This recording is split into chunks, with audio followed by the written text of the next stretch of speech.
Kick-ass facts, the real story behind famous photos. Pew, pew, pew, pew. This famous photo, turned postcard, turned poster, turned statue, is a sexual assault.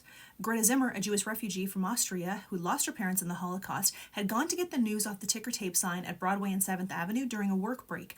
Times Square had a seedy reputation at the time, and Zimmer later said that she had not felt comfortable going out that day in her bright white dental assistant uniform and was anxious to get back to the office. "It wasn't my choice to be kissed," she told one interviewer. "The guy just came over and grabbed." Another reporter asked what she was thinking in that moment, and she said, "I hope I can breathe." The photo Migrant Mother has become the face of struggles of ordinary people during the Great Depression. While taking photographs in a camp of migrant workers in California, the photographer was drawn to this mother and her children. No one really knew the identity of the woman in the famous photograph until 1978, when Florence Owens Thompson wrote to the Modesto Bee newspaper to tell her own story. Thompson, the daughter of 2 Cherokee Native Americans, was not actually a migrant worker who had to sell her tires to pay for food, as the photographer wrote of her. She had been living in California since the mid-1920s and was a widow who was working to support her 6 children. The only reason they were in the camp was that their car had broken down. She never sold the tires. After identifying herself, she explained that she felt exploited by the photo, as she had become the poster child for an experience that wasn't hers.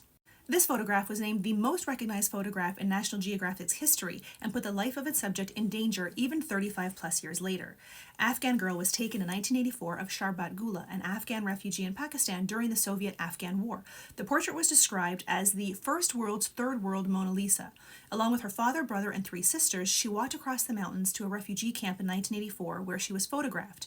In a 2002 interview with Gula, she says she was angered by the photograph being taken and published without her consent. It's been suggested that this is because it is not welcome for a girl of traditional Pashtun culture to reveal her face, share space, make eye contact, and be photographed by a man who does not belong to her family.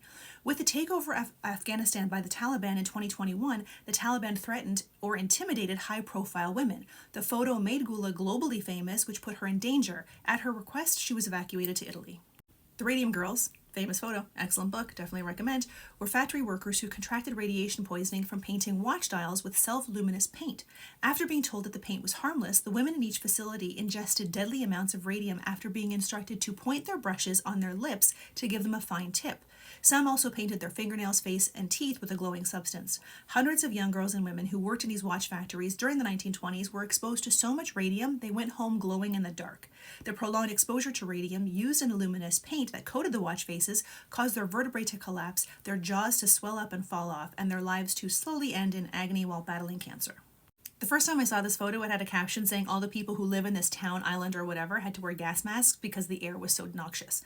That is false. This photo is known as the Pioneers' Defense. This image was captured in 1937 by a Russian photographer, Viktor Bula. The people depicted here were members of the Young Pioneers, the Soviet youth group that was similar to the Boy Scouts. They're seen here in gas masks during a military preparation drill in the Leningrad area. The Pioneer organization was for children aged 10 to 15 and existed between 1922 and 1991.